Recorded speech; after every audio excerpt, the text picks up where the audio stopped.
Hello and welcome to the Comics Pals Book Club. Hi, there was no countdown there. I knew Sean was ready. Yeah, Jumping I'm right always into ready. it. So speaking of, this is the book club. I'm here with Sean. Sean, hello. Hello, hello.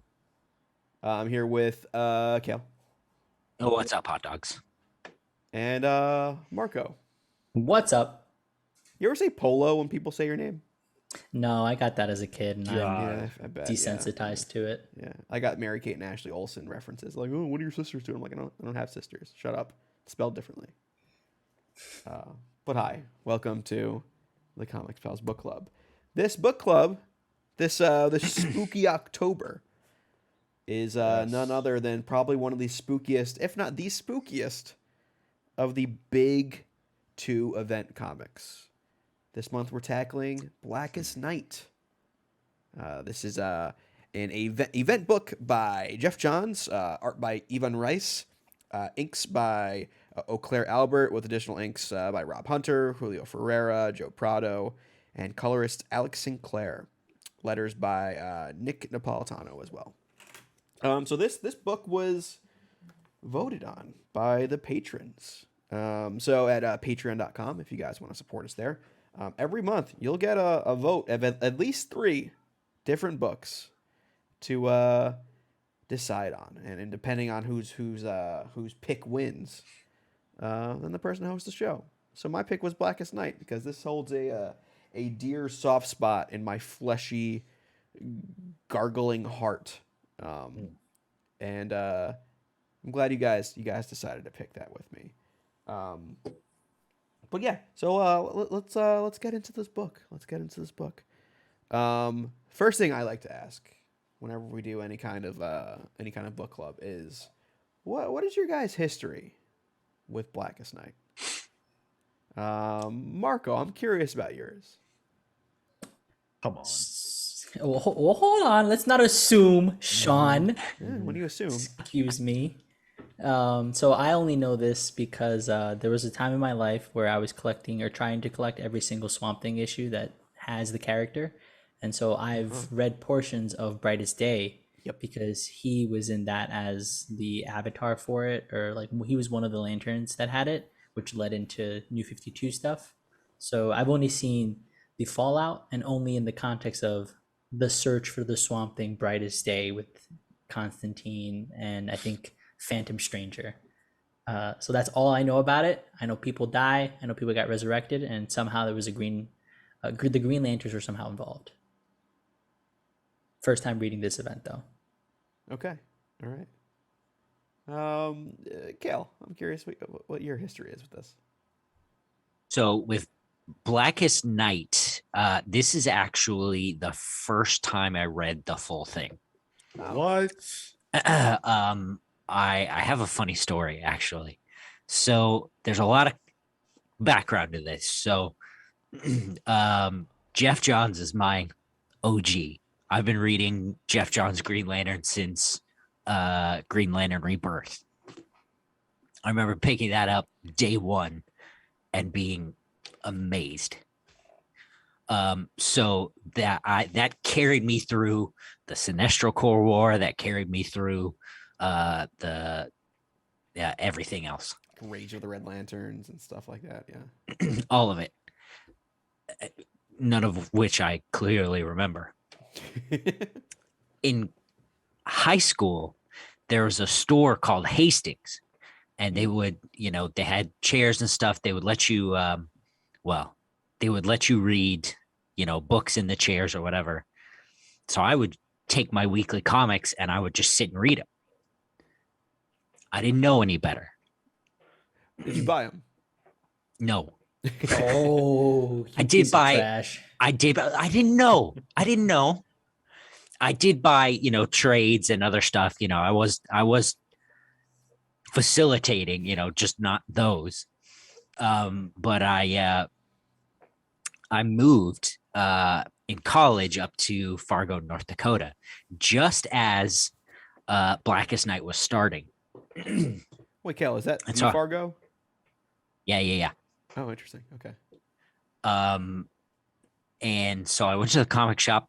again, like I said, I didn't know any better. I didn't know this was a thing other people didn't do. I would take a stack of comic books and I would go and I would sit. They had like a little gaming space. It wasn't, my next comfortable chairs at Hastings, and I would read them. And so I did this for a while, and then the owner came up to me and he was like, "Hey, we got a book damaged, and we know you come back here. We can't say it wasn't you, so we can't really let you do this anymore." And I never went back. I didn't do it. I didn't damage the book, but I was like, well, if I can't sit and read them, I'm not gonna. Again, I didn't know. But this was right when Blackest Night started. Wait, so did you read like the beginning of Blackest Night and then get cut off at the shop for mooching off of them? Sure did. Yep. Shame. Nice. For shame, sir. Sean. Yeah, so at this time, slightly before this, I decided to pick up Green Lantern. I had heard all the amazing things, and I was like, you know what? Let me try this out. And so I picked up the Sinestro Corps War, but I had no context for it outside of just what was in it. And then I started reading the individual issues, but that was just like a few issues before Blackest Night started, pretty much. I probably started because the event was announced. Like, knowing me at the time, that's probably what happened. And so because of that, I had built up, some excitement for it. And I remember being into it, but not as into it as I wanted to be. And I think part of that was because it didn't focus on Superman and Wonder Woman. And the biggest reason is because at the time, and this is probably what spurred me on to read this, was the fact that I was big on Morrison's Batman. And they had alluded to over time that we would see Bruce Wayne return in Blackest Night. But if you were reading Batman at the time, you knew that couldn't be possible. So I had a lot of questions about that. And they weren't answered here. Well, I guess they sort of answered that Bruce wasn't dead, but we already knew that. So I was frustrated by that fact as well. And I think that dampened my ability to enjoy it the first time that I read this. I do want to say, though, that my opinion has radically changed. Huh? I'm kind of in the same boat as probably in the same boat as Cal and Sean. I had been reading Green Lantern for years up into this. I think it was it might have been like just as Sinestro Corps War was like being built up. But I was reading every Green Lantern book. It was like it was Green Lantern and Batman. That's the only DC stuff I bought. It was Green Lantern Corps. It was Green Lantern. Any kind of one shot. There was like a Larfleeze one shot I got. There was like a Larfleeze Christmas special. I think Red Lanterns. That's actually post New 52. Red Lanterns was the book. But like I was picking up anything with Lantern in it. It was my jam, 100%. And then once this was announced, and this was not too long after Final Crisis, where Batman was quote unquote killed. And in between that, the Flash rebirth happened. Yep. So simultaneously, Geoff Johns was reinventing Flash in the same way that he did for Green Lantern, or at least attempting to. I think that got hamstringed because of the New 52, yeah. But that wasn't the case, and we didn't know that was happening at the time this book was coming out. The marketing for this was back when comic book marketing was good. Yep. Yeah. There was. Well, you would have to go to your shop, and depending on which books you would get a different ring. I remember that was a thing. It was like, that's cool. If you bought like these kinds of books this week, you get a ring, and it'd be a blue ring that week. Next week, you'd be like, oh, if you bought these like 4 or 5 books, you could get an indigo ring. So like, I was getting shit just to get the rings at a certain point. At a certain point, cool. Though, my comic book shop guy was like, hey, I know you want these rings. I put one aside for you. It's fine. Nice. But it was cool, man. and it was dumb. It was like dumb, good comic book shit. And I'd be in high school, Yep. like, trying not to get bullied because I had a yellow lantern ring in my pocket, But like under my desk, I was wearing that shit. Jeez, I can't believe I'm about to say this. I asked a girl to prom wearing the Green Lantern ring. Oh my Yeah. god. Yes, Say Kel. yes. and to like keep myself like not being nervous. It's a I pure was saying the willpower. oath under my breath. Yeah. Oh, that's so wholesome, though. How did it work out? Was prom okay? I didn't go with her. But she was very touched, and she said for years after, she was like, I should have gone with you. Oh, Yeah, well, there okay. you go. And then and you respond, I'm a married man. Excuse me. Yeah. Well, I mean, I did that even when I asked her. Oh, okay. But yeah, I remember like the marketing Justice. of this was great. It was like right around. So this is like what, June 2009 and May 2010. Yeah. Was this simultaneous to Secret Invasion? I'm trying to see when Secret Invasion was. I think it might have been January right 2009. So it's a year after. Yeah. Okay. Yeah. And I felt like the big two kind of did that. They had alternating years for their big events, in a weird way, because I never really see them crossing over.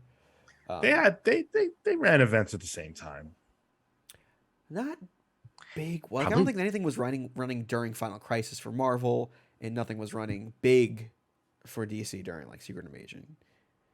I feel like they were on big event alternating schedules, which honestly, as a fucking reader at the time, fucking godsend.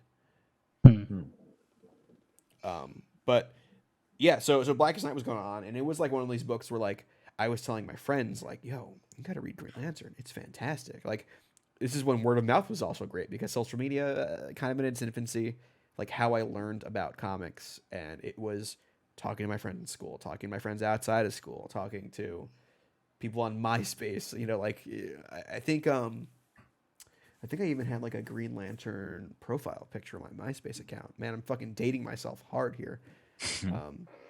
But I was big into this, and this felt like kind of a culmination of what Geoff Johns was working on with the entire creation of the Green Lantern Corps and all of the characters that he created there. And then this is that was kind of always off on its own little island in a way, doing its own thing in space. And this is like, hey, I'm taking all that shit I've been working on, and now I'm smashing it into the DC universe. We're going to Earth. Everyone's going to be involved here. And also kind of tied into his stuff what he was doing with Flash. So I was super excited for this. And I remember loving it when it was out. And I gotta say, after rereading it, it still does it for me. I still really enjoyed it. I think leading up to the book club, you guys hyped it up a little bit for me, and I kind of went in with that excitement initially, and it was good. Don't get me wrong, and we'll get into it. But there were parts of the, I think, narrative that felt accelerated, and it's probably just because you had to kind of get the point across with to ultimately lead up to the White Lanterns. And I think for me, the last issue in particular suffered quite a bit from pacing, because everything just felt the last two, I'd say, just felt like it cleans up and wraps up way too nice. And I'm assuming there's stuff that there are repercussions after that, but for You read it. It was Brightest Day, like, essentially. I read the Search for Swamp Thing Brightest Day, so there's a bit of a difference there. God, okay, you didn't read Brightest Day proper. Okay, And weekly comic book event that had 52 issues. Yeah, and so I can only imagine that it felt like they were trying to wrap it up to get to that next event, and that feeling came through as I finished the last two issues, where so that felt a little dissonant for me. Otherwise, I enjoyed quite a bit of this. The writing was on point. Didn't remind me quite as much of like JSA, which is where I when Cam introduced me to Geoff Johns initially. Like I love that stuff. Those character dynamics and like handling a large cast. I think Johns does a really good job here as well. But it's just the way he kind of ended it. I think it was a bit too abrupt for me to like fully feel like he landed the plane. Okay. Sean, what are your general opinions on this? So I think, well, first of all, I want to say if you can hear this, there is an interview that we did with Geoff Johns. It's out right now. And so if you want to hear us talk to him about this to some degree and many other things, go ahead and check that out. You can pause this and go check it out. You can listen to that after this, but I think you'll find it insightful. That aside, I do think that this is a high quality DC event. This comes off the heels of Final Crisis, which was my first DC event, and I couldn't find my way into it. I found this to be a lot more accessible. Yeah, Final Crisis is not the golden books of comic book events. Yeah, it's very tough. Even now, when I've read it, it's a difficult one to get through. But this was a lot easier. It has a similarly massive cast, but it feels, and you can tell from. Did you all read the Zero issue or? Yeah. I think so. Yeah. Okay. It's in the You trade. can tell Yeah. from the very beginning, from the Zero issue, that Johns has something to say, and it's not just in reflection of like real life and how human beings deal with death. It's death within the context of the DC universe, and also death post Barry Allen, which, if I'm saying something that's incorrect, let me know. Doesn't that represent like the ending of the golden era or the ending of the silver era, something like that, right? Barry Allen's death was the end of the Silver Age, I believe. Yeah. Thank Yeah. you. Right. Yeah. And so that once we got past that, that's when we started to see a lot more characters dying. The stories got a lot more serious and stuff like that. So I feel like this event is pseudo acting as a closing of that chapter of DC Comics. And I think it's really cool to now, as someone who's been reading comics for so long, be able to see that. Whereas at the time I couldn't see that. And so that's another layer of story that's present that enhanced it for me this time around. Like I was able to pick up on all that stuff and I was like, oh shit. Barry missed 20 years of death. And before his death, there were how many deaths? Probably like none. So for him, this is insane. Just like if you were a fan and you were gone that whole time and you came back and you saw how different things were and how everybody's dead, that's wild. So I really appreciated that aspect. And I love the character moments. This feels like that good DC, that good comics writing. Yeah. When you get those characters, the first two issues have almost no violence. Like they're not really about it. It's just Flash and Green Lantern talking, Barbara and Jim talking, and they're great conversations. And they give you insight into who these characters are and why they're the focal point as it relates to what the theme of this story is. This is classic storytelling. This is how you tell stories. I will say this book was much more wordier than I remembered it being. That's mid to late 2000s DC. Yeah. And I also think it's just what I'm used to now is just not what it is anymore. Like now it's a lot more decompressed, where we don't see this type of writing anymore. So it was kind of like a time machine going back, and I was like, oh yeah, I forgot that I was reading books like this at a time, But I don't think it was ever obtrusive. I No, don't it think it wasn't. ever got in the way of the narrative or the art or any of that. There was only one point where there was like a two pages where it was just almost most of the art was covered by word balloons. That's the only time I noticed it, to be honest. But like then I was like, oh yeah, this book is kind of wordy, but not really to a detriment. It's like they're there for a reason. The what the characters saying are there. They're purposeful. They're not just quips for quip's sake. This is before the MCUification of some comics. I mean, while we're on the structure of this event, I think there was a large use of panels, like small panels, really either vertical or horizontal, and just like to be able to move beats along. But I like the way that they were done, and I'm trying to pull up a page. Probably not going to show, but I Turn think the brightness they're- down a bit. yeah, I think it's done well because it gives you an idea into like different. Come on, baby. It gives you an idea into like different ways to communicate different Oh, regions, yeah. different areas in space. You can jump across to different characters that we've been following. So I think for the actual like effective use of the these multiple panels, I think they did a pretty good job in I order think to be able to communicate what's going on. that that double page spread in particular, actually kind of harkens back to Christ and Infinite Earths for me. Oh, It feels like one of the double page spreads we would have seen there. Yeah, With big all the time. characters reacting to, I think, Supergirl's death or Barry's death, or even the idea of, the panel where Barry dies is one of the Yeah. most iconic panel layouts ever. Yep. So that kind of weird, it almost felt like, in a way, like an inversed Black Lantern symbol.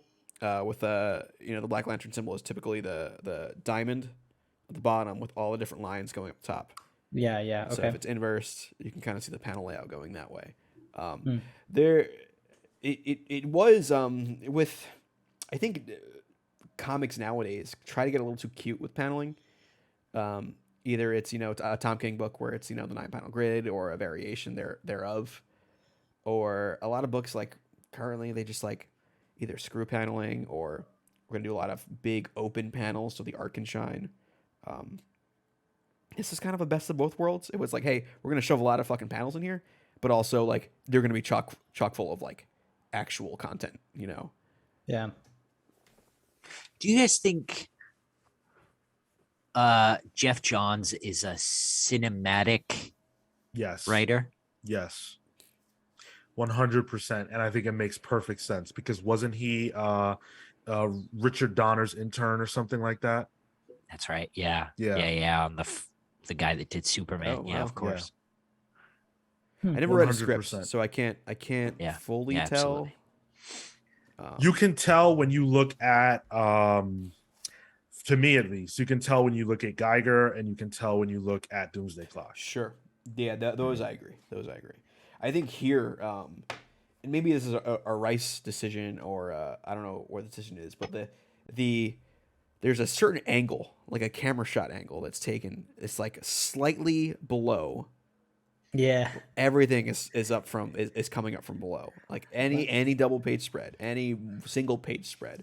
I mean, any any single panel. Yeah, just- it's like, I don't know, is even Rice just a short guy or something, and that's just how he's used to seeing things, or like it's frequent, which not this one. in my opinion, like the I'm trying to find the They have another one here too. Like the center one here, it's coming from like from below up. Yeah, that's actually a good shout. He does that a And I lot. also think it's specifically this because it's about things coming up from the ground, these people Right. rising from the dead. So it's just, especially when you see the Black Lanterns, it's always that kind of angle that you see it from. So Resurrection, right? yeah. Yeah. Kale, we didn't talk about your general opinions on this. So this, like I said, this was like I would guess with like Sean and Tyler, like this and Marvel at the time, like this was like the meat of my reading. Like this was my era of DC. So reading this now was like being reminded of all that history and just the whole gonna say first being- issue. I thought you were gonna say being reminded of your being shamed in a comic book store. Yeah, well, believe me, I relive that. But the almost the whole first issue, I sat there going, "Oh yeah, everyone was dead. Yeah. Everyone had died. Everyone had come back, and like Batman was all that was left." So like, no wonder they had to do the New 52. Like, they brought back Barry Allen. They killed Batman. There's nobody left. Barry Allen and Gwen Stacy were like the two you don't bring back. Uncle Ben Yep. as well. And they've done them both. Yeah. Have they done Uncle Ben? In some ways they have. Yeah.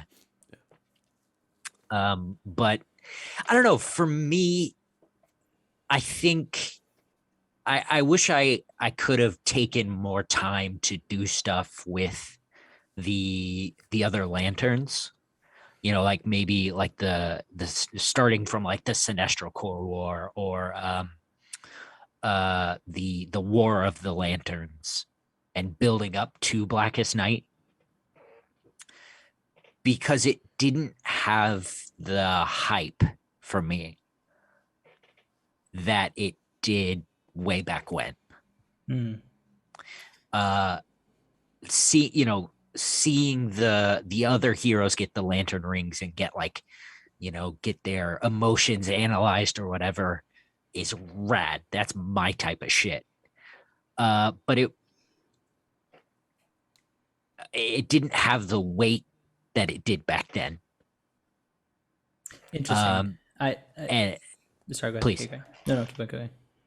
And the zombie storyline is like, okay. I had a similar feeling during that moment where like Mara gets the red lantern ring. Yeah. Lex Luthor gets the orange, the avarice. I'm like, oh, these are cool. These work. That is like thematic, but it felt like because it was going on during the event, oh, this is just a thing that's gonna be here, and because it doesn't exist beyond that, there's not gonna be more story related to it. I'm like, all right, that was neat, but I'm not like blown away by it or sold by it because the idea is great. I loved it, but similarly, because it didn't have the potential for like longevity. I'm like, all right, it's a Captain America picking up Thor hammers moment kind of thing, to some degree. Where cool, it's nice in this context, but am I going to see it again? Not really. So I'll be like, all right, that was fine. You're muted, Tyler. I was gonna say, Marco, I'm kind of curious because you one of the things that jumps out to me in this is that how good and quickly it brings you up to speed on everything that's going on in the DC universe, specifically with that Zero issue, but a little bit with maybe like the first half of the first issue as well. As somebody maybe not as well versed as the rest of us in DC Comics, do you think did that help kind of like center you on what to expect and where to go for this? Absolutely. Yeah. Without that, I feel like I would have been more lost, just in general. I don't think there was any point where I felt like I didn't know what was going on. All the context was provided to me. I understood the stakes. I understood where these individual lanterns, where these individual corps were coming from, like all that context. And it felt like a lot of context. But when you got into the meat and you started to see things play out with the indigo and with the blue and all that stuff, it all just made contextual sense because the story helped to provide that in context in real time. And it was better than like a Zero issue just giving you like, I don't know, it'd be better than like the X pages right now where like it just gives you a whole bunch of like data dump or whatever. Like this was, oh, it's happening in story, this is how these characters relate. And you did get a few of those data dumpy moments where they're trying to like remind people of what happened, or in the back, like some of the back matter you have like this is the Black Lantern Corps, this is the Yellow Lantern Corps. Those are helpful for just like quick snapshots of understanding, but to understand the context of why and what these individual characters, their needs, that happened in story, and that I thought was done very well. Cool. Because I think there is a lot involved going into this. Yeah. And the fact that it's able to kind of really center the story really centers around the relationship between Barry and Hal. It's that, and then they're both of their close relationships with the idea of death.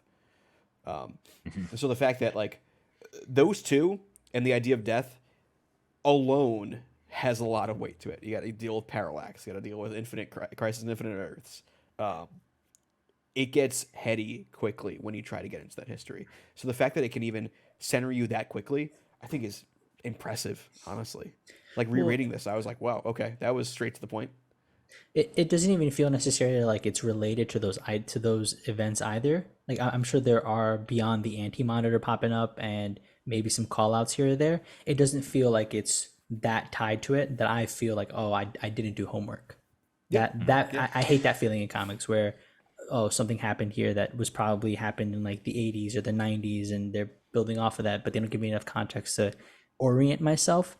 This was the opposite, where I think it probably skewed some of that and decided, okay, this is the story I'm trying to tell for here, and it has flavors of this. And for a more seasoned reader, it has actual ties.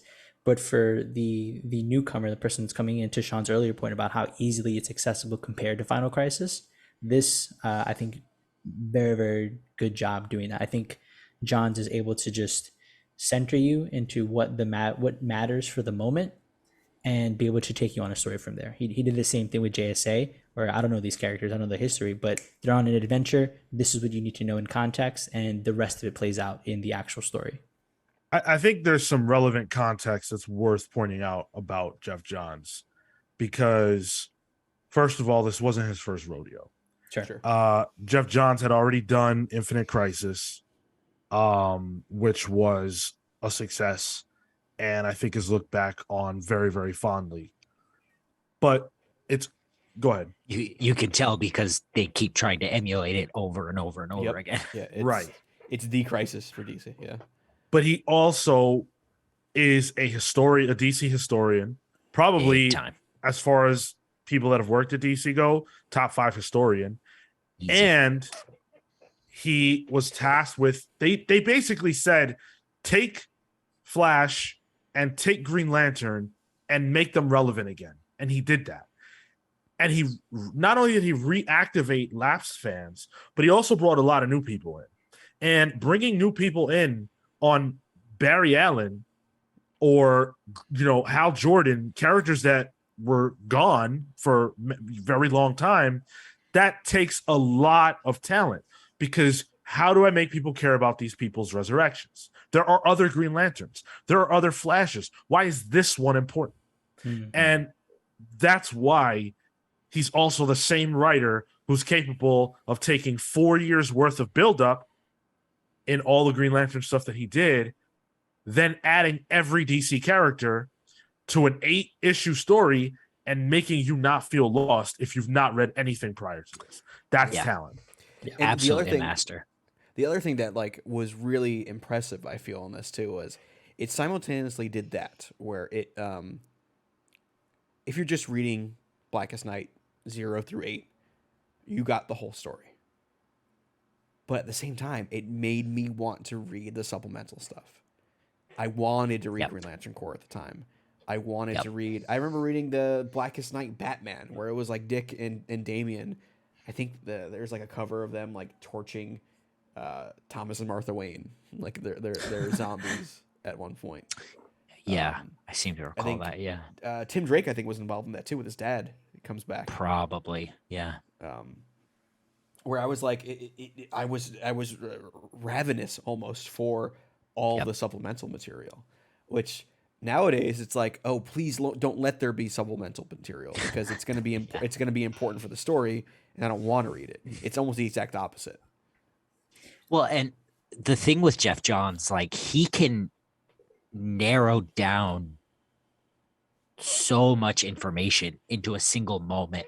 Mm-hmm. Like in Green Lantern Rebirth, you follow the other Green Lanterns as they're trying to figure out what's going on with Hal Jordan and why all of a sudden stuff around Hal Jordan is coming back. But Hal Jordan's dead, and he's been the Spectre for, something like 10 years or something. And all of a sudden he's starting to come back to life for no reason. But then in issue 4, Hal Jordan comes back and he meets Kyle, and he beats Sinestro like single-handedly, and like you're introduced to Hal in the modern context of him with just a handshake. He just shakes Kyle's hand and says, "Hi, I'm Hal Jordan." Mm-hmm. And that's it. And you care about that.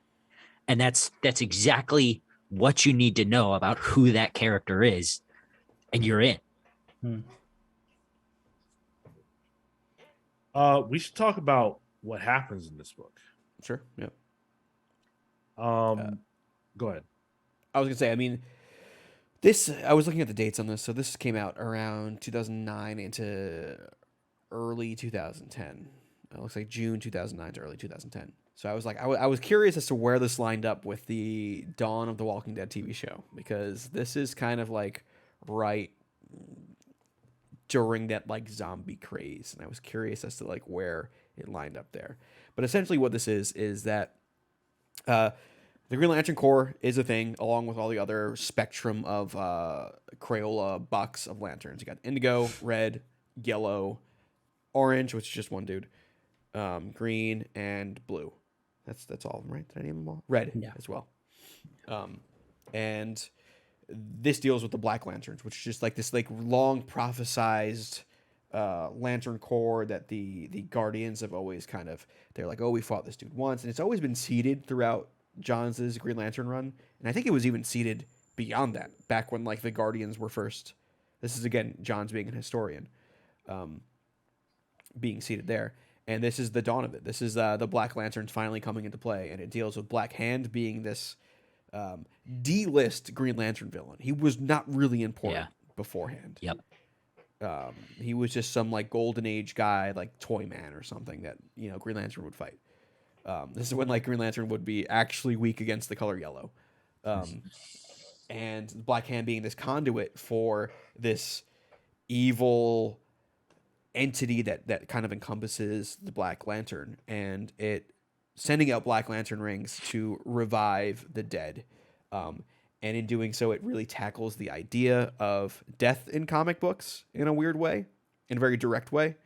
And how do our heroes deal with that throughout it?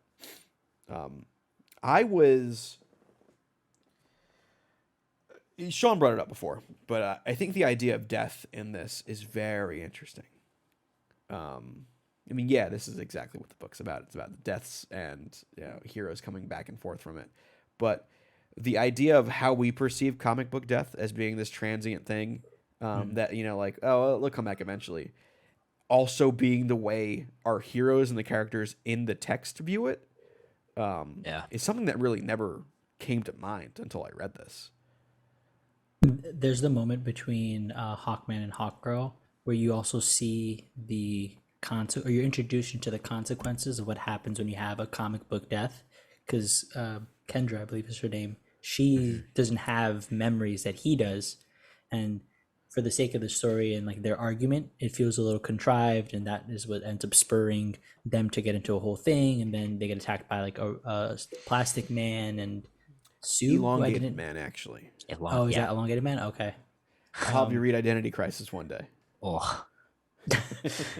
And and then the way that they all related, because there's history there, that I think was really cool, because you can see in two ways how comic book resurrections affect other characters. In one, there's this horror and terror because, oh no, like what has changed, what is going on now, like how do we acclimate to this new character in the same way that maybe a reader might.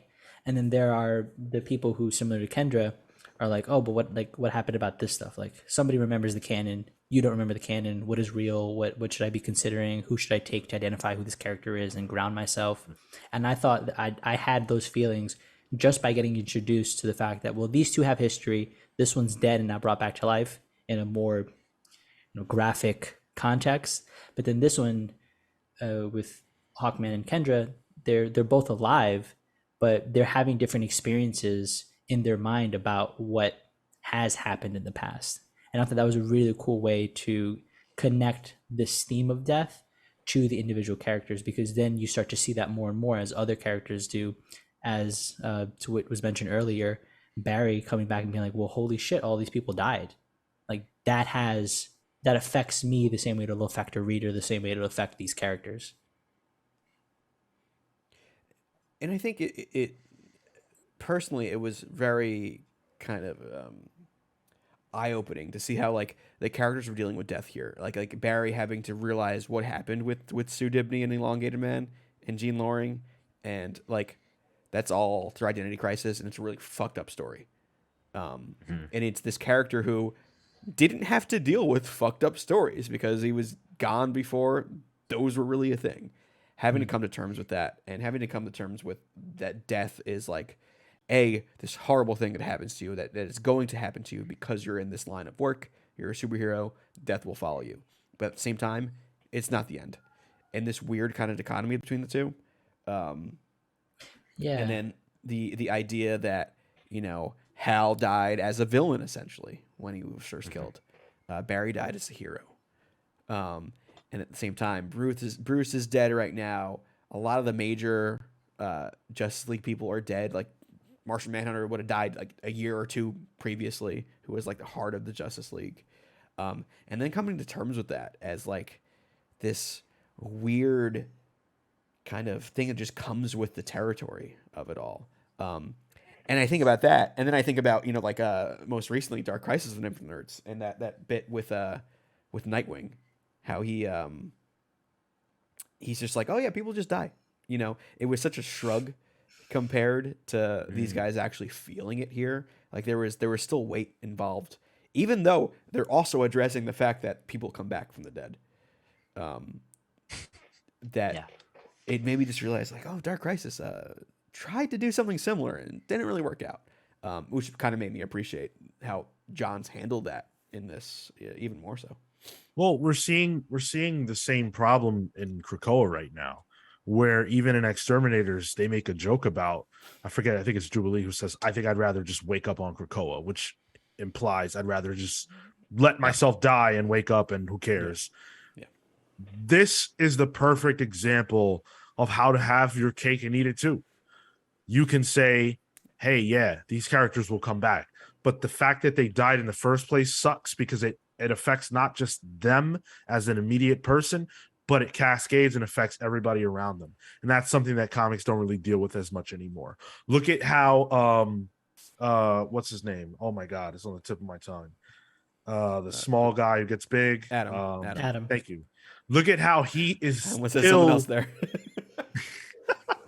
But look at how he is still destroyed over what happened in Identity Crisis. You know what I'm saying? Like all this loss. And it's just something that is not handled enough. These are traumatized people. One could also say there are heroes in crisis. I knew you were going to fucking do that. Oh my God. But they've been through hell. And now it's rising to try to get them again. And now it has the face of the people that they love. And that's a way to make story and add theme to your event comics.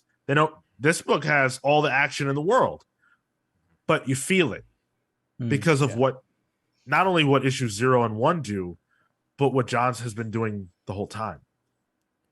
There's something too about the scale of this, like it, as much as it becomes like galactic and then they bring it back home to Earth, the inverse is true for the amount of death. Like it's at Earth, and then the amount of heroes who come back and villains and people associated to these characters. Some of them who like they were just names on like a grave in Justice League headquarters, and they just all come back. That became frightening to then realize, well, holy shit, this is the risk. And the heroes we see are but a small percentage of survivors.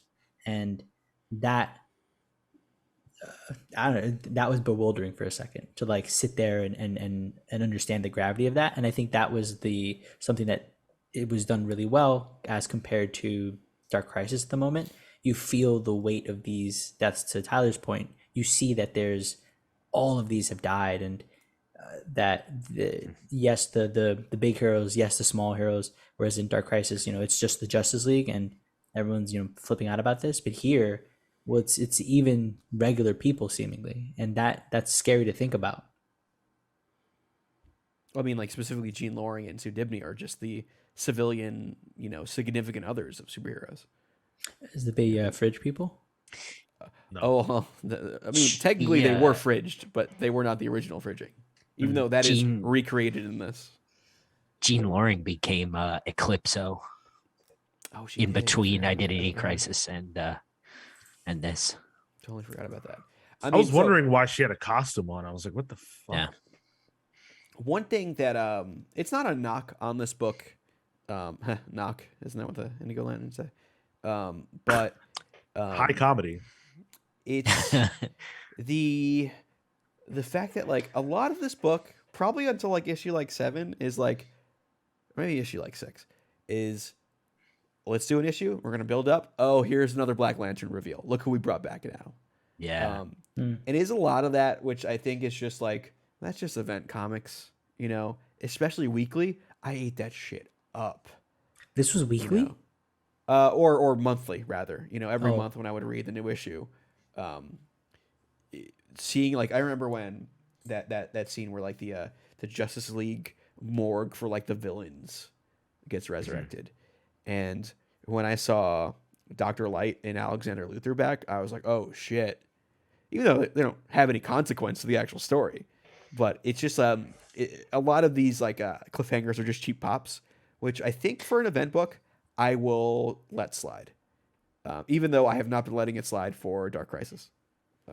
But I think for this though, there's a lot of history here, especially recent history. What you were just talking about, the first I was just flipping through issue 1. The first Black Lanterns that we see that are just single people that we know are Martian Manhunter and then Ralph and Sue Dibney. Yep. So like if you've been reading up to Blackest Night, those are going to hit you like a baseball bat. literally the two hearts of the Justice League. Yeah. Evil and killing people right off the bat. Yeah. So in comparison to Dark Crisis or whatever the hell is called, they're trying to have all this history, and work in all this history from the pre-52 era and the new 52 era and Rebirth and everything, but it doesn't all feel earned in the same way as it did here. John's really built from the smaller relationships up. I think you guys talked about it in that review about how event books no longer have these year-long buildups prior, and I think that serves two purposes in this book. It can ground me, someone who has not read the series in the past, and because there's so much history, those pieces interlock so well, and it's easy to kind of just summarize and lay out cleanly. But then for people who are, you reward them for that. You reward them for them sticking along. Kale and Tyler got that satisfaction, and so much so that it was going on. Sean decided to backtrack in order to catch up, because you could have probably read it just like that, but the history and the interpersonal connections and the time span that it covers in real time as a sequential story, it's a better told, better experienced narrative than if it wasn't. That's interesting, because I think a part of the reason why events have changed is because of events like Blackest Night. Yeah. In the sense that Blackest Night doesn't even just have a year-long buildup. It's building off of stuff that happened 20 years ago. And it's building off of stuff that's happening in so many different books you can't even imagine. And you might even notice it here in this 9-issue run, that there are times when an issue ends and then the next one starts and you're like, well, wait, why? What the fuck? What did I miss? And that's stuff that happened in the margins and other titles, like the Green Lantern title. So it's especially the stuff dealing with the Lantern cores and the different colors. Yeah. While we're praising the book for being inclusive, there's also a lot of stuff that isn't inclusive, and I think that it rubbed a lot of readers the wrong way. The fact that if you have never read Identity Crisis, what's happening with Elongated Man and Sue and Jean and Adam, like all that stuff means nothing to you. Right. And there's no level of explanation that's going to make it hit like reading the comic. And they expect that you did. And I think that there are degrees of expectation here. Like, I think the highest expectation they want you to have, or they expect you to have, is familiarity with Green Lantern, because he's the main character. And then it gets further away depending on who you're talking about. So with Batman, for example, if you're not reading Batman proper or Final Crisis, that shit makes no sense at all.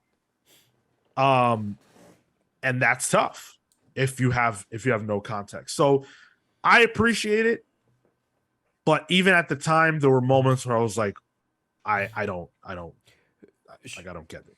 Sean, you were more of a Marvel guy at this time, right? If I remember Big correctly, time. like had you read Infinite Crisis or Identity Crisis, or I know you haven't read Crisis on Infinite Earths before reading this. In 2009, I had read Final Crisis, a little bit of Green Lantern leading up to this, and Batman. Got it. Okay. I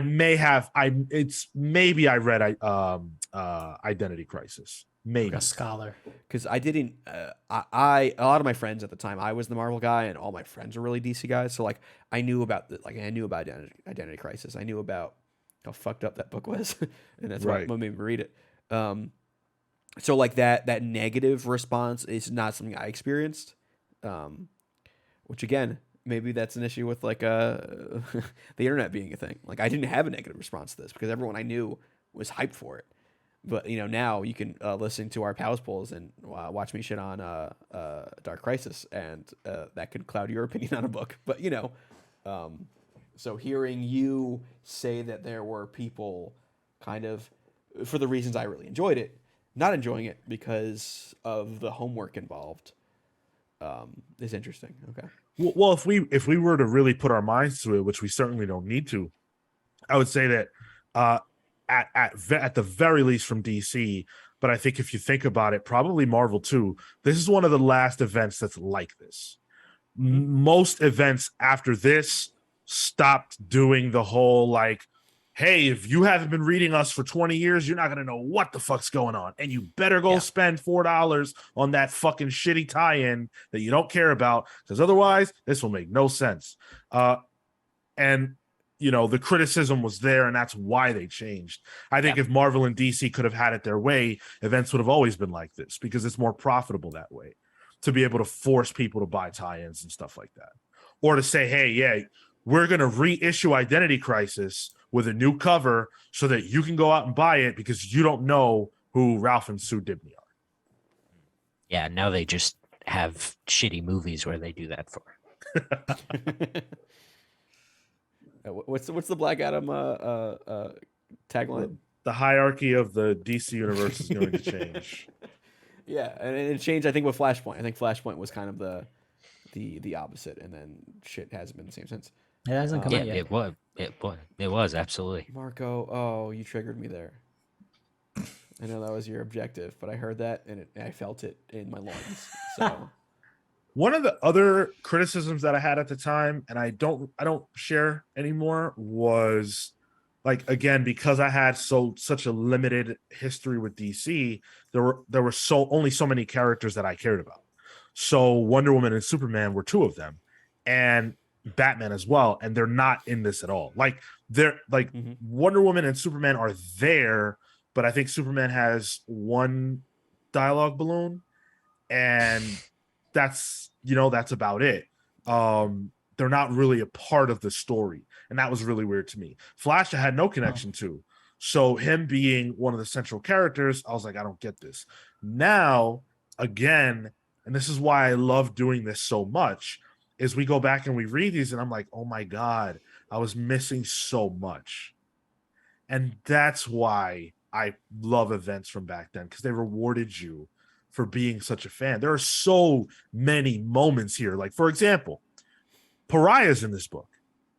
Yeah, what does it mean when Pariah and Psycho Pirate are in a DC comic book? It means what? It's a crisis, right? And I think Psycho Pirate shows up as a Black Lantern in one of the tie-ins that like blew my mind. When he did. I remember that from back then, and he's one of the named dead people in the where they're visiting. Yeah, that's right. Yeah, and Pariah's here too. So like back then, I would have been like, "Who are these jokers?" Now I know.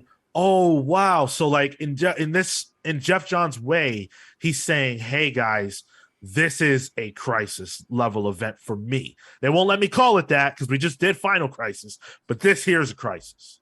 I also like when Pariah shows up, his hood is up, and he's like being a little coy about it. He's like, "Oh, I bet you didn't know I was dead." Even Anti-Monitor has a little quick appearance. Yeah. here. That's right. Yeah. Yep. I pointed out. I was like, hey, I know that guy. Yeah. So I wanted to bring up the I guess the inverse of like a lot of the big pops where all these people coming back from the dead. But I think the biggest pop I had from this, A, when I was reading it when it was coming out, but also B, when I reread it just now, was when the Lantern Corps has to give out their rings to other people that was kind cool. of embody those emotional aspects. And then seeing who they chose for those things, I love that. Specifically when Jonathan Crane got a Yellow Lantern ring. Yes. Yo, I was like, it's my man's time. Let's go. Let's do it. And that's the kind of thing. That. That's the kind of thing where it can come across as really goofy and cheesy. I don't think it does here, but it can. And B, when you have a writer like Geoff Johns who has this ability to like laser in on what exactly is interesting about a character, and then when he's doing an event, how to connect that to something else. Why the hell is Scarecrow in this comic book? Who cares about that, right? Well, his whole shtick is fear. So let's slap a fucking a yellow ring on him. Lex Luthor, I never would have even said to myself, what's Lex Luthor's standout trait? Greed. I would have never said that. But here he is, and that's the funniest part of the whole book, when he's running around trying to get everything. Well, the idea that avarice can also mean ego was like, oh, yeah, duh, that makes sense. That totally makes sense. And Paul Cornell was writing, I think it was Action Comics at the time, which was a Lex Luthor starring book, where they deal with like the fallout of the Orange Ring. And there's also another issue where Lex just has a conversation with Death from Sandman.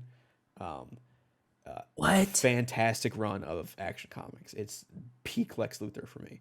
So like at the time I was like, yeah, fuck yeah, I love Lex. He's a piece of shit. I was happy for it. And then he gets that one moment that I also loved, which was another pop for me, where Wonder Woman's got, and there's a whole bunch of other stuff going on, but just one panel, Wonder Woman's got the lasso on him, and he's like, oh, the honest truth, I wish I could be Superman. Yeah, that was good. That was good. The man got like 5 panels, but his appearance, I remember it because it was so good. And all his moments he was so well utilized. And that's another thing I love about this event so much, is it feels like everybody gets their stuff in. Everybody gets their stuff in. Yep. From top to bottom, everybody has something cool, something that feels appropriate for their character. And if you know them, you feel it. And small moments too. They're not bombastic. And I think that becomes the issue, is when you have the big moment be like a page or like a whole spread, but like sometimes the things that actually help you understand a character are small movements, body, like in between the moments in between the larger ones that helped identify. And this book had a lot of it. I appreciated those, even some of them, the ones I didn't understand. I felt like, okay, there's something here, and I know, and it's palpable. I don't know what it is, but I'm keeping it in my mind for the future. Yeah, one of the small moments that jumped out to me, like I almost erased it from my memory. I mean, mainly because it's a fridging, but it's Justin, the Firestorm's girlfriend, being turned into salt. Yeah. Yo, that was wild. Never comes back. I don't think she's ever come back since. Damn. Rereading this, I was like, holy shit. My first question, the fuck, Geoff Johns? Yeah, that was like, yo, what? It was rough. But like little bits like that, it made me care for the second Firestorm, who nobody cared about. People barely cared about the first one. So the second one, I was like, oh, all right, Cool. There's stakes.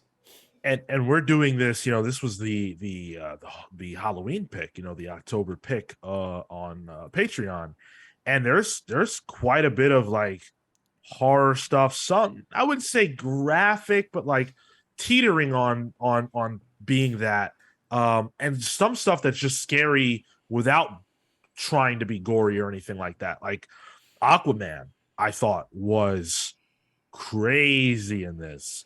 They bring him back. He's on fire at one point, which was awesome. And then one of my favorite moments of the entire book is when the Atlanteans rise up to face him, and he says, "I am still your king." And then the sharks come up and start eating them. Yeah. Oh my goodness. What a moment. Well, this Excellent. is also the first time I think Johns was writing Arthur as Right. Aquaman, and this was Yes. like the progenitor to Aquaman coming to be like one of the main characters of Brightest Day, and then Geoff Johns doing the same shit he did with Flash and Green Lantern for Aquaman. I would Yeah. almost say the most important of the three, honestly, Damn. in terms of reinventing and transmedia.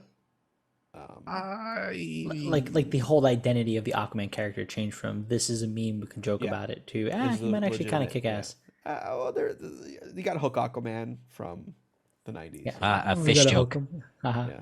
Yeah. Sorry, I looked up that death issue of Action Comics, and apparently Lex confronts her about Blackest Night, and she just goes, "Oh yeah, sorry, I was busy." That's Because funny. you'd think she'd have something to do with it. I forgot that was a bit. We got the little bits in here are great, and it's just it's what I want event comics to be. It's just candy. You know what I mean? You know what's candy? Fucking Ivan Reis, bro. That's crazy ass shit. That on every issue, this is tight art. There are moments where, for me, and we've talked about this, all the heroes are in the thing, and this big splash panel. I'm like, all right, there's this big mash of costumes and shit. But that's a personal bias, and I can see that and be like, all right, this could be cool. Not for me, but I can definitely see this being like the moment where people pop off, where like they're all blasting the ring, all at Necron, and it's just a whole page of just color spread. I'm like, this is too goofy for me, but there's fucking talent here, and I know that Reese is coming here. He's delivering. So I'm I was looking at Evan Rice's kind of stuff that he worked with at DC, and like honestly, this is like his first big thing. He worked Knocked a it little out of the bit on a park. couple issues of Action Comics with when Chuck Austin was writing in the early 2000s, and then did some 52, like a couple issues of 52, and then a mini series for Infinite Crisis. But then dude just gets thrown in on the deep end with this and fucking kills it. Didn't he do like the back half of Infinite Crisis? He did 4 to 7 among other artists, so he wasn't really the full artist for it. Huh. Yeah. Yeah, I mean the art here is so good. And this is again, you know, and I hate keep going back to this because it makes us sound so old and you know, We can be old. It's fine. not It my doesn't have to be Kel's comics. stick anymore. But the widescreen nature, the big character designs, it makes it feel like these are larger than life. It's so appropriate for DC. That's one of the reasons why Alex Ross is so amazing, because he makes these characters feel like gods. And Ivan Reis is living in the spirit of that. He's channeling the spirit of that. Like the splash at the end of issue 2 with all the Black Lanterns, Martian Manhunter, Firestorm, Hawkman. That shit looks awesome. And how many times is there a panel or a page like that? Like when it gets to the 7, 8 panels per page or whatever, sometimes the panels get a little smaller and it loses that quality. But for the most part, and then Flash is just like always vibrating. There'll be 2 flashes on the same page, but it's the same guy. Like Green Lantern, always glowing. Like just the attention to those details and things like that. It just does so much for me. The colors are out of this world. This is one of the better looking DC events. And I think DC events by and large always look fantastic. I think to your point on the because it is like a more cinematic kind of book, I think the small frequent panels actually make a lot of sense. Those are like hard cuts in between the action moments. Like you see the big, the big scene, like the big car explosion, whatever it is, and then you have the characters kind of just like cut here, cut here, cut here, cut here to the next moment. I think it still speaks to that actually. The quickness for the sake of pacing. One of the weird things too on the cover, I have this trade. I got this trade as soon as it was available, so this is kind of like the first print of Blackest Night or whatever. It credits Geoff Johns, Evan Rice, Eau Claire Albert, and Joe Prado. It doesn't add Alex Sinclair, the actual colorist, to the cover, which I thought was weird. It has two inkers rather than the colorist. Well, it's just the colorist, Those are the times, unfortunately. I guess he gets sixth billing on the credits page, which is wild because I would think colorists would get third billing nowadays. But I have been known to kind of not care much for Alex Sinclair on colors. No, especially the stuff he's done with I think Jim Lee specifically. But here, man, this is good gold classic comic books. I look at I'm thinking of the splash pages when it's like, oh, the Green Lantern Corps and the Justice League are here for backup, and it's like, yo, do you have every single color on the spectrum on there? Like I've seen colors that I've never seen before on there. It's wild, and it is just not only like classic comics books, but it's like quintessentially DC Comics, which is typically like a very colorful bunch when they want to be, and it's good. It's important to this book, especially a book that deals with the color spectrum as a plot point. It is important to have a good colorist for that. I was just about to say, like the fact that you have these varied colors and you have to make them obviously beyond it feeling so distinct just by the basis of it being different colors, but you have to add different depths of blues, like to accentuate different parts of it. To your point, Tyler, and Sinclair does the Astro City stuff. So like the fact that he's so comfortable in this not golden age, but trying to evoke this like a spirit for superhero comics. I thought this was perfect from a coloring front. I wanted to respond to something that Tyler had said earlier, which was that this is candy. And I think I know what you mean when you say that. Yeah. But the reason why I enjoyed this so much is because I also felt like it was steak. I felt like it was steak with a really good dessert after the fact. There's like event comics generally get the rap of like not having much going on from an emotional standpoint, something to connect to. I often feel like I disagree with that, but if you look at this, I think this is a great example of that not being the case. Especially given the time it came out in when death was becoming trivialized. And Geoff Johns said, no, death matters. Geoff Johns said, death matters even if I'm about to resurrect everybody here. Yeah. And I'm going to make it matter. I'm going to give you an in-universe reason as to why it matters. Right, exactly.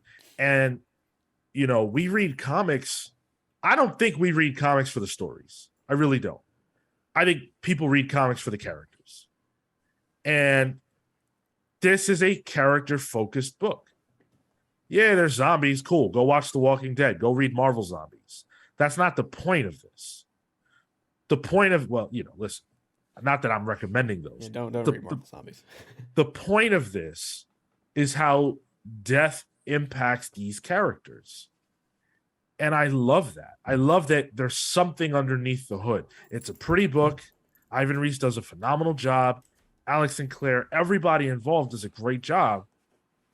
But you can also feel it. And I think so often you can't feel these events. And I don't want to keep referencing events that we don't like. But if you look at a lot of modern comics events, it very much feels like, all right, guys, June's coming. Yep. What are we going to do? Yeah. Who's got the idea that we're just going to run with? The idea, not the characters, not the hottest book. This event exists because Green Lantern was a hot book. Yep. And they said, hey, let's not do this as a Green Lantern event. Let's do this as a DC event. You know what I'm saying? That's how it ought to be. the death of Magneto was gonna just be an X Factor event, and they made it an X-Men event. Ugh. Trial of Magneto. Let's get That's it right, what all it right? was. Yeah, sorry.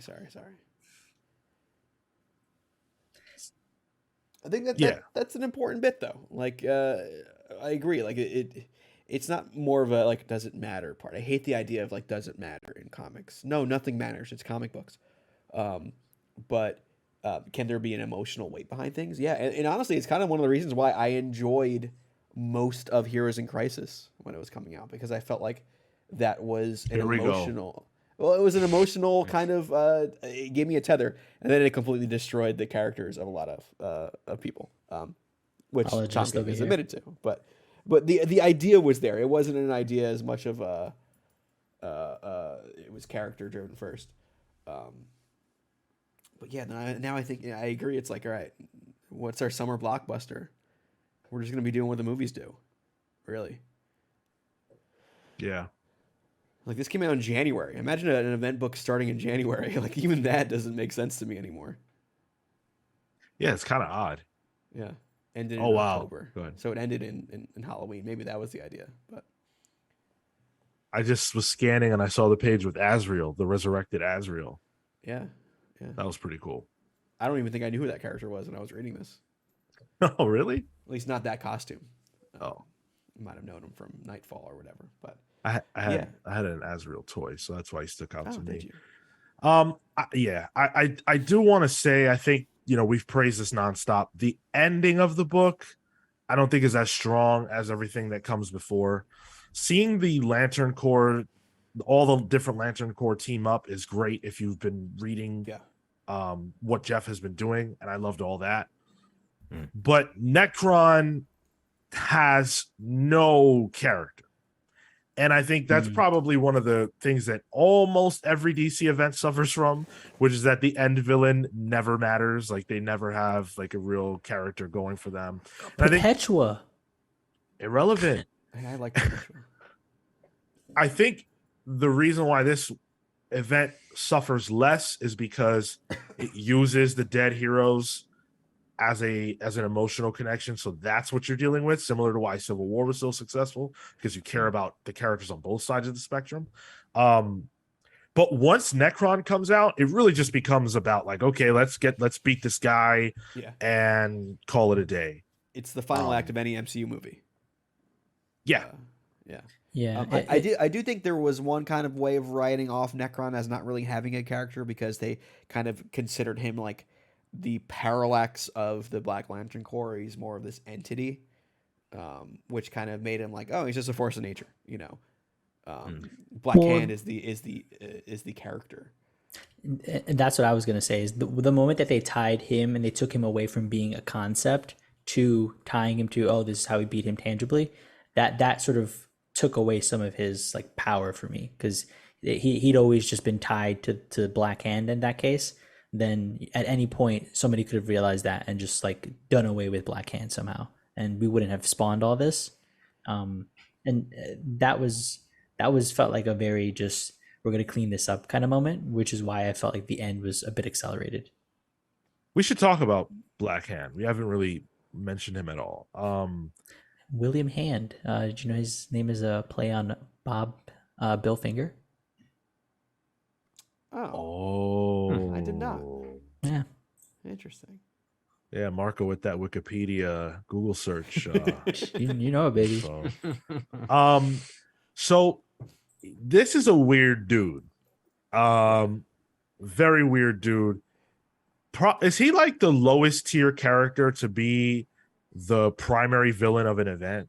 Like, Oh no.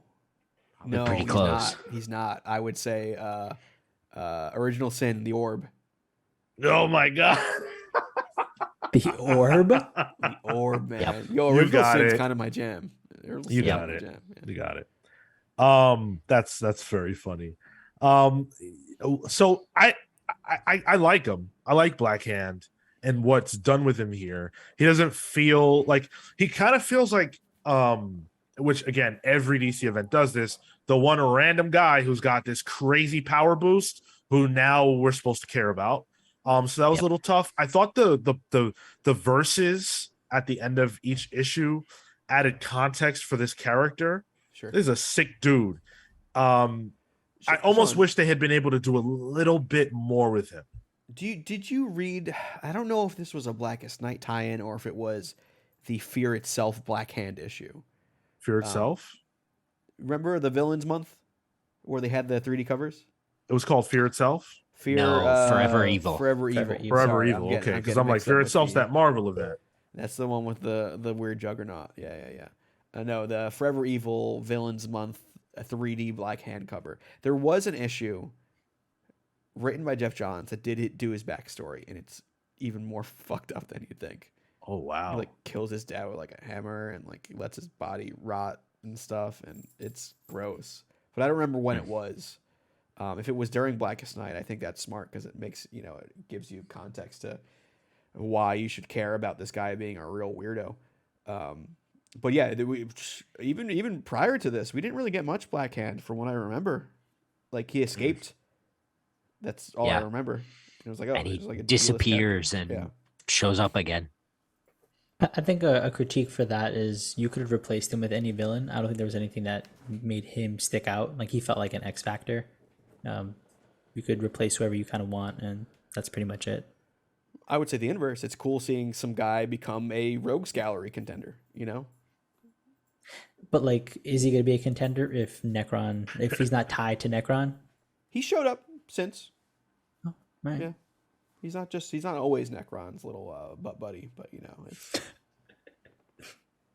Yeah, I don't know. I think I agree with Marco in the sense that like he's kind of just like a jobber who they gave a belt to. Like This is Jinder Mahal winning the WWE title. yeah, like oh here, have this. Like, and then we're supposed to care now. Yeah. And that's not even a critique of what he does in the book because I like it all. It's just like himself. I think it's a recurring issue that DC has where they don't really have the main event villain. I talked about this on the show recently.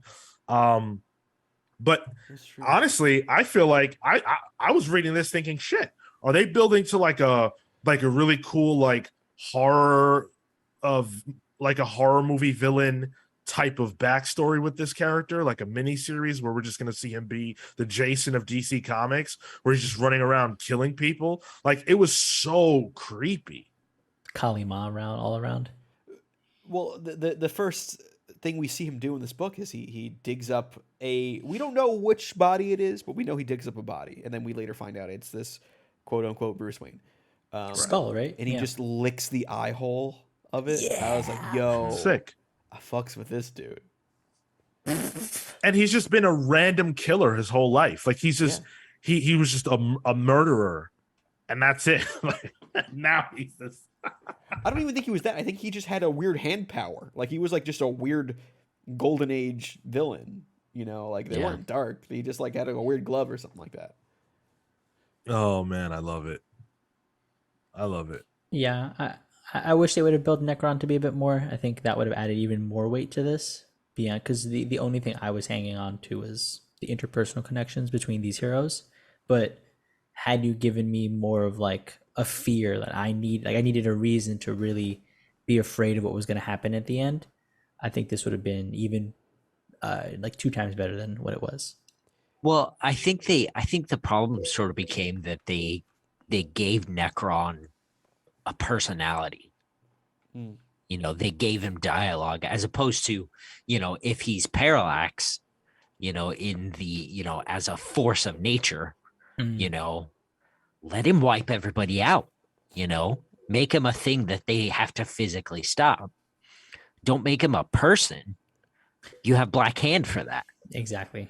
I was gonna say I didn't really buy the force of nature thing. I didn't even get that from the book. Like he Really? Yeah. Yeah. That's the only thing that makes sense to me. Like he doesn't make sense because death is already a thing. So what is he? I took it as he's the parliament, like almost like a parliament, right? You have the is it Parliament of Black in Swamp Thing stuff, like that is an embodiment of death, and there's a construct that can be built around that. That's the way I interpreted it. Marco, I appreciate your ability to always bring stuff back to Swamp Thing. No. That's not what it is, right? Just like you ever- all routes everything lead ties it back back. to. Yeah. That's it. Just like you tie everything in defeat, right? He said Didn't roots. mention it on the show once. I mentioned it pre-show. Yeah, I don't know. I do think the book could have done a little bit better with Necron, but at the end of the day, this was really not about the villains. And I guess I can get that. Like this was so character driven that it almost like, what if it didn't have a Necron? Like maybe it didn't even need a Necron. It was so about everybody else that we care about. Yeah, I agree. It didn't hamper my reading experience in any way. How'd you guys feel about the ending with the inverse of everything that's happened in this book happening, where instead of everyone being, revived as these undead versions, it specifically brings back some very select characters back to life. I thought mechanically that was a good idea to circumvent sort of the how are we going to resurrect everybody. It was a very comic booky way, but it was it was in the context of, well, we actually just defeated this thing and we have acquired this new power. It feels like the first time they collect all the Dragon Balls and they make a wish to bring somebody back. Like it's contrived. Was it Krillin? It was Krillin, wasn't it? It was Krillin. Of course. No, never waste my wish on Krillin. Bro, Kuririn? No, he's my boy, dude. Yo, did you watch Dragon Ball? My dude ripped shit up back then. He's fucking bro. He's like don't give me that bro, because Krillin gets smoked. No, he was by smoking Raditz Goku back then. And Nappa. Okay, let's not even do. You know what? This is not even about Dragon. It's fucking about to be you dogging on Krillin. Yeah, put some Akira Toriyama Dragon Ball on the next Patreon poll. Oh, can we do all manga now? Wait, whose choice? No, Sean's gonna be there. He's not gonna pick a manga. Fuck. Hell no. Why would I do that? I'm up to him. It's up to the listeners, and I've won almost every poll. Yeah. So this was a good book. Liked it. I do have a question. I thought it was some kind of weird Mandela effect. Who the fuck was this Twink Black Adam that they brought back at the end? I do not remember that happening. Do you? I was like, this. Somebody's joking with me. I don't remember this being in the book. Even the characters are like, what's up with that dude? I don't know. Oh, I vaguely remember him. Vaguely.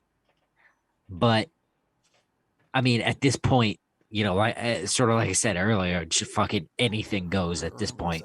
Oh, dude. Who is this selfish top Black Adam that just got resurrected? He's a bottom, man.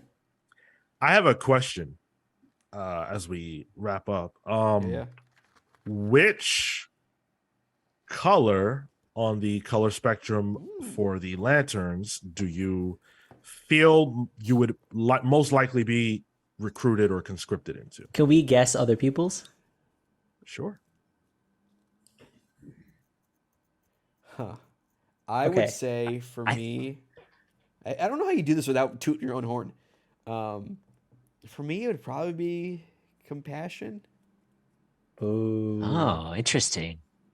I like it. Because I feel like I could channel the other ones if need be. I'm not fully into, one way or the other. I know Marco's going to say love for himself. Yeah. Star Sapphire. Yeah, that's what I would have said for him. Yeah. I would say Kale. I think your heart says green, but your brain says red. The Guy Gardner situation going on right now. You're wielding both. Oh. He does do that. And during this time, he had both rings. No, I've seen it. Yeah. Oh, you meant Guy Gardner. Sorry. Yeah. No, me. And Sean's the tricky one. Sean would be a surprising blue, I think. Oh, okay. I was gonna go between that or green.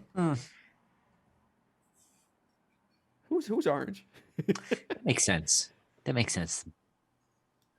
That's funny. Yeah, I was gonna go blue for myself.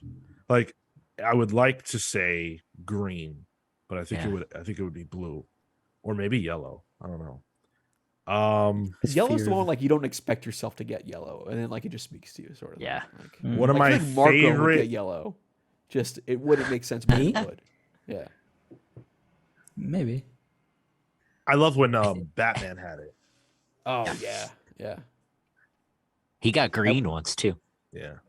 I will say when Sinestro gets he takes the White Lantern ring for himself. Yo, I was a big Sinestro. Probably just got as big of a recognition boost as Hal Jordan did during Jeff Johnson's run. Yeah, Yeah. absolutely. Was huge. Got Seeing him got his own core. Yeah, yeah, absolutely. yeah. Seeing him take control, I was like, yeah, man, fucking do it. I was happy for that. I've got a Hal Jordan figure from this era. I've got a Yellow Lantern Sinestro figure, and I've got the Saint Walker. Oh, dude, I love Saint Walker and the elephant guy. I forget his name. Yeah. Man, I don't know nothing about no Green Lantern, but John Stewart, he's my Green Lantern. I don't know anything about Hal Jordan. Big Daily Show guy. Yes, absolutely. Unreal. Tyler, you want to take us home? Well, you guys didn't say what Kale didn't say what Lantern he thought he'd be. I mean, frankly, similar to Sean. I would feel like I feel like I would be a green. I hope I would be a blue, but I think you're probably right, Tyler. I think there's probably some red in there. Okay, that's fair. All right, well, that's our discussion on Blackest Night, and honestly, a lot of Geoff Johns' Green Lantern, which is was not planned to be as appropriate timing as it turned out to be. So serendipitous in that way. But yeah, if you like this, feel free to give us your thoughts, your opinions. Either comment below on the YouTube or join our Discord, talk to us there. DM us. Don't DM us. DM us. It's fine. Slip into those DMs. Yeah, Mark will handle the DMs. He's well practiced. But yeah, feel free to. I know this wasn't one of our live shows. The book club we don't do live. But if you're listening to us and you like our vibe, you like the cut of our jib, you sniff what we're stepping in, join us live every Thursday at 6 p.m. Eastern time for Pals Polls, where we talk about the aforementioned Dark Crisis and Infinite Earths, whatever new book is coming out weekly or at that time, monthly, weekly, the new books of the week. And then join us every Saturday at 10:15 a.m. Eastern Standard Time for everything else: movies, TV. If it's me running the show, theme parks, Comics, yeah, comics as well, comic book announcements and the like. But comic book interviews. Yes, and hopefully, maybe you came here because of the Geoff Johns stuff. Hopefully, it went. Not hopefully, it went horrendously well. You choose your words in a really strange way, Tyler. That's just what I do. What should I say? The word we talked about before the show? No. Okay. No. But yeah, that's the book club, guys. Follow us everywhere where you like us. But until next month. Wait, sorry. If they want to pick one, if they want to pick next month's book club, how can they do that? You can do that at patreon.com/thecomicspals. There's no use in saying what the options will be because it's evergreen. Right? So Exactly. yeah. It's evergreen. So there's no point. But you do have options, and sometimes the pick's weird. We did Chainsaw Man at one point, so you can influence us to do things outside of our comfort zones, or stuff that is totally comfort food like this. Join the Patreon so you know how far along in Chainsaw Man we are, so you can vote for the next volume if need be. We need people on our side. But yeah, until next time, guys. Kelly, do you have a typical outro? In brightest day, in blackest night, no evil shall escape my sight. Beware my power, Green Lantern's light. Oh. I think I missed it. And then he Take goes, care, guys. You want to go to prom? Yeah.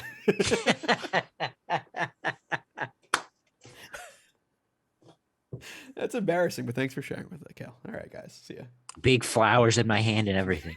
Oh, it makes it more wholesome. Did you have the ring on, like underneath everything? Oh yeah. Were you like fingering the ring like Bilbo? Sure, I was, man.